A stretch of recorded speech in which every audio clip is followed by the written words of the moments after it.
It's not even real research, so that's really harmful. So we'll try to take it down to a local level here. They've literally just started in Columbus, or I'm sorry, Toledo. They just started in Toledo Public Schools. I should have brought it up for this district, but I didn't have time. This is the third one we've done today, so I do apologize. I didn't pull the individuals up in your local district here. But the point of this slide is just to know who these people are, because like we mentioned earlier, we can only learn about stuff from the community who knows about stuff. So you have to know who these people are running your local programs. Watch the churches that are running your local programs. One of these churches at the Toledo Public School District is Dream City. I don't know anything about any of these churches. I do know about the article that just came out, and we'll talk about that in a second. But again, it comes to the local community to know who is supporting this program. Talk to your churches, talk to your congregations, talk to your faith leaders. Make sure they understand what they're being approached with. Just know who's supporting them and who's not. They wanted to go back to the slide with the people in it. Yeah, because we'd like to have their names. Sure. Yeah, absolutely. These are the Toledo Public Schools. It says new board member, Linda Saylor. This says another meet the board member, Lisa McCartney, like the Beatle. Katie Schricht, SCHRICHTE. Christine Birch, BURCH. And then Precious Barber Brock. So what? Taking a picture. Oh yeah, I'm so sorry. Tell me to go. The other thing with this is, these were on the program's Facebook page. You're not gonna find every program's Facebook page having the directors and the teachers listed. They used to list it on the website. Lifewise used to list these individuals on their website, so there was some transparency there, but they have since stopped doing that. So it's an important point to bring up, because this organization always says, oh, we wanna be transparent, but they are in fact backtracking by doing things like taking the information off of their public website. So you may or may not know who's running these programs. And they may be well-meaning people. Please They know that. usually are. Yes, they usually are. So we don't want demonizing these local people. No, we don't want you to even the harass people- them, nothing like No, that. please. We But just want to make the point to look into who they are, know who they are. yes, because it could be a predator, right? That would be one way for them to get close to the kids in the community, and we've seen it happen. So it's better just for you to know who they are, and I think that that's nothing really serious to ask anyway. You should be able to get that information. I talked about how they have to self-fund at the local level. This is a 30-day campaign. Lifewise is hoping to get $30,000 from in 30 days. So we're not talking a little bit of money. They want to get enough in their coffers to be set up for 5 years ahead. And I understand that's just smart business, but you don't need smart business if you just want to give a child religious education. If you're just spreading the gospel. You can do this without making it a business. Can I just ask a question? Yeah. You just made a statement about those 5 people. Yeah. And saying that there's nothing ill will about them. Usually. No. But I Usually. mean, if they're buying into this program where they bully children, they bully teachers, they bully other people, I have a problem with that statement, because you're buying into a program that uses God to sell the program, Yeah, you're when correct. you're actually preaching hate. Yes. And I'll be honest, I used to give them a little more grace, because I thought they don't know, they're being duped. But that's exactly right, because they all have to sign these statements of faith that this is what they I mean, believe. this is conservative Christianity, which we all know today is more hurtful than it's helpful. Yeah, absolutely. This is Christian nationalism, right? Yeah. Christian or believes in a higher power, but it doesn't mean I have the right to belittle you or make you feel less of a human being because of your beliefs. And this system is crooked as shit. It is crooked as shit. Sorry Exactly. about that, but it Yes. is crooked. No, you're absolutely right. And please don't take our statement as letting them off the hook. We're not. But we also have to understand, we don't know all of these people. We don't know what their intellectual capabilities are. We don't know if they're even able to put these together like you have or I have. Or even be aware of it. I mean, they might not be aware of it. Yeah, I Yeah. think with the teachers, If they were certified that they really. Yeah, Exactly, yeah. but they're not. In Does that make fact- sense? In fact, I will tell you a story. I did one of these about a month ago, and I had somebody who was in a Lifewise t-shirt come up to me afterwards. Understand, I was in a room with about 100 people, 60 of them were completely against me. I had a lady come up in a Lifewise t-shirt and say, I had no idea about any of this. A friend asked me to help them raise some money. I can't believe I'm out here raising money for somebody that has $35 million.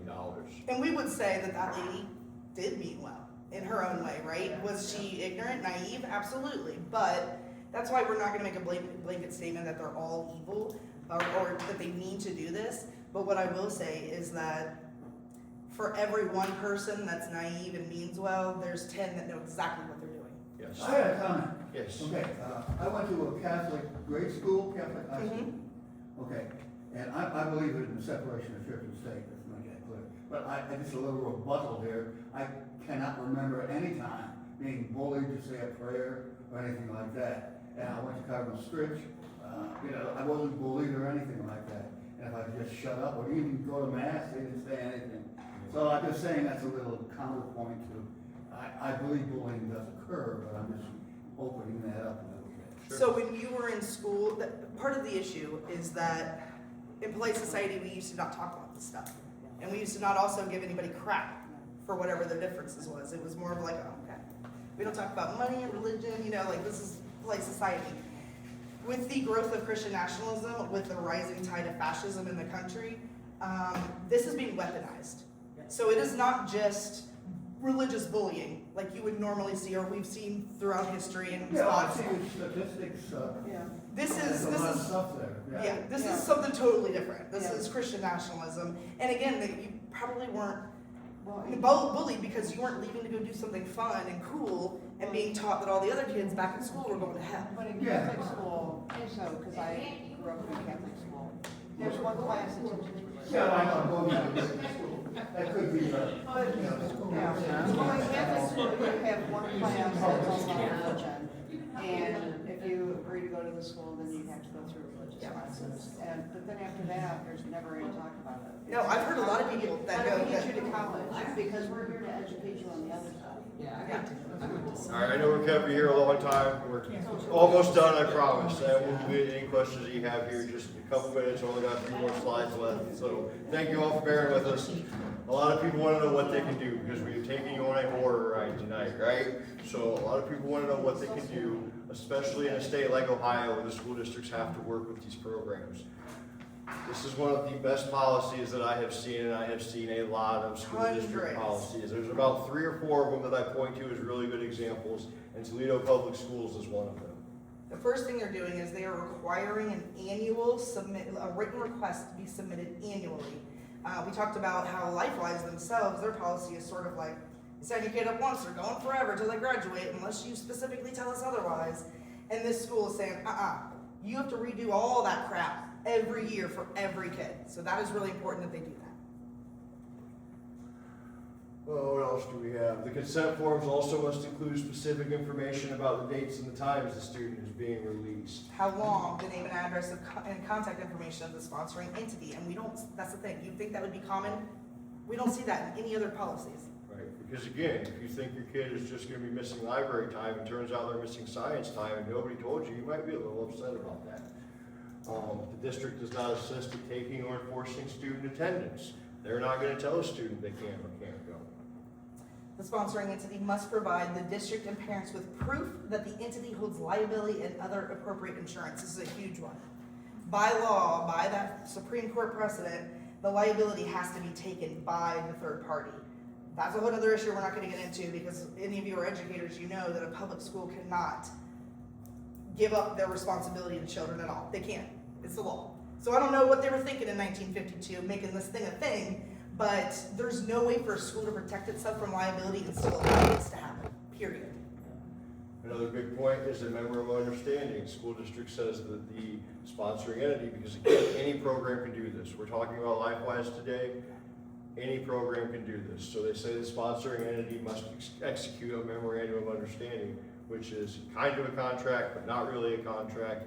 We would like to see an actual contract being signed, but memorandum of understanding is in the same vein. It's basically a good faith gesture that these are the things you're both agreeing to.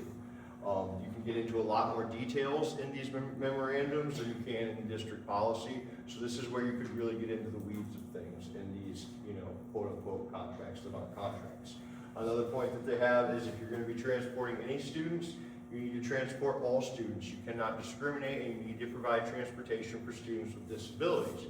Please understand, as a religious organization, they have no requirement to make any accommodations Not for disabilities, not for needing a translator, not for needing like materials in Spanish, not for anything.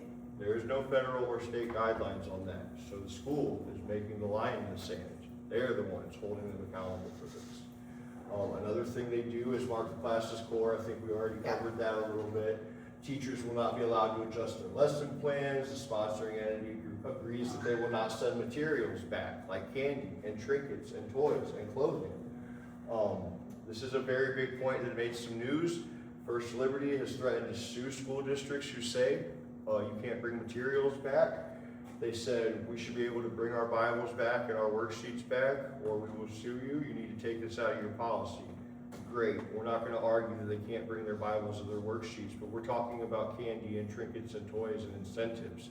That's what needs to be banned, because that is just there to pressure the other children.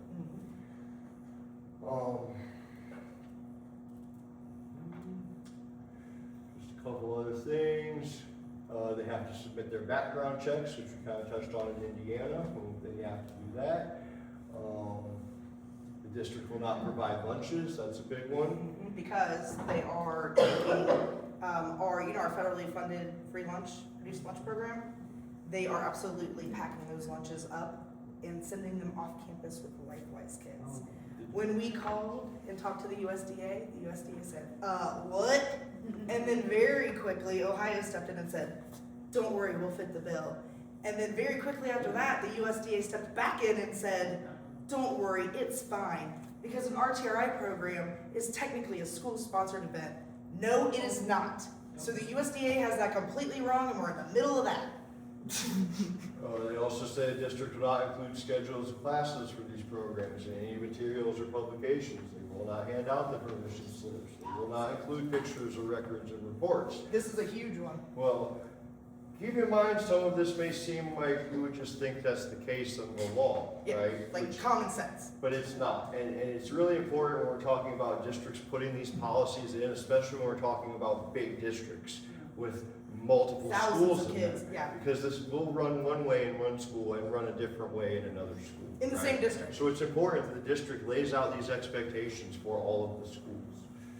This bottom one's a big one, and we don't see it hardly ever. And that's basically if the sponsoring entity fails to comply with all of this stuff we've talked about, then that may result in the sponsoring entity being prohibited from serving as a sponsoring entity at the discretion of the district. So this is really them saying, if you can't follow our rules, then you can get out. And we're not seeing that anywhere else. There is no oversight. So at your school, if they don't have this written in, no matter what LifeWise is doing, they can't say, get out. We don't know how this is gonna play out in real life. Please understand there's no precedent for any of this. Right, we don't know how this is gonna play out in real life, but We want to see a lawsuit so bad, but the thing is, so does LifeWise. yes, Yeah, they're waiting yeah. for it. They are Yeah. they're chomping at the bit to sue an Ohio school district, and our superintendents know that. Do you know this You guy? mentioned being aware of the churches who are connected to these programs. Redemption Church, you might have seen an article come out today about this guy. His name's Stephen Whitlow. He is self-proclaimed most political preacher in town. He's really problematic. He's saying things like abortion, and what else did he say was political? Your politics, and like abortion, they're spiritual. They're spiritual problems, not politics. That's a really scary, weird thing to say. On top of that, he's sort of running this youth program in the schools. It's in Anthony Wayne. It's called, for Anthony Wayne, it's called A-Dub, like Anthony Wayne, A-W, A-Dub for Jesus. And that's in Anthony Wayne. Admittedly, the student leader, this is his home church. Their belief statements are exactly the same. The student who leads the chapter at Anthony Wayne said himself, the church doesn't run the program, but they do sponsor it. So just know that that's happening. And the scary part is it's not just Anthony Wayne. They've got 4 Jesus programs in Maumee, Perrysburg, Sylvania, Swanton, and Otsego. This is one church. Run by students? Yes, these are Supposedly. student-led clubs that the church is running. They run all kinds of clubs. Yes, and that is, LGBTQ, yes, drama, all kinds of that stuff. is the distinction to make. This Yep. is different than the release time programs that we're talking about. Yeah, and that's But fine. It's absolutely fine. This guy has also spoken out in large support of LifeWise. Yes, that's the other part, is that there are a lot of people involved in him, involved in the Anthony Wayne School Board, who are out loud supporters of LifeWise Academy. He owns Urban Air. Yeah, he's not just a pastor. I'll tell you, he's like got a little bit of a business empire. So he owns Redemption Church. He started Revere Bible College, which is uncredited. He owns Clear Truth Media. He is co-owner of Urban Air in Toledo, co-owner of Snapology in Toledo, and co-owner of Revitalized Fitness in Toledo. So this man is a absolute powerhouse as far as business goes. It's individuals like him where this large money comes from. Yeah. So, I find it hard to believe it's student-led when they have the exact same statement of belief as these churches do, that they're using their exact same curriculum, that they're going through sort of, I'm sorry, what? They usually have to have a teacher sponsor also. Sure, yeah, absolutely. That teacher sponsor is not supposed to involve themselves at all. They're not supposed to participate. They're supposed to just You're a watch them. student, there's gotta be a Right. teacher involved too. right. Yeah, but by law, they're not allowed to participate. So, A lot of people want to know what they can do. yep, The main thing is spreading awareness.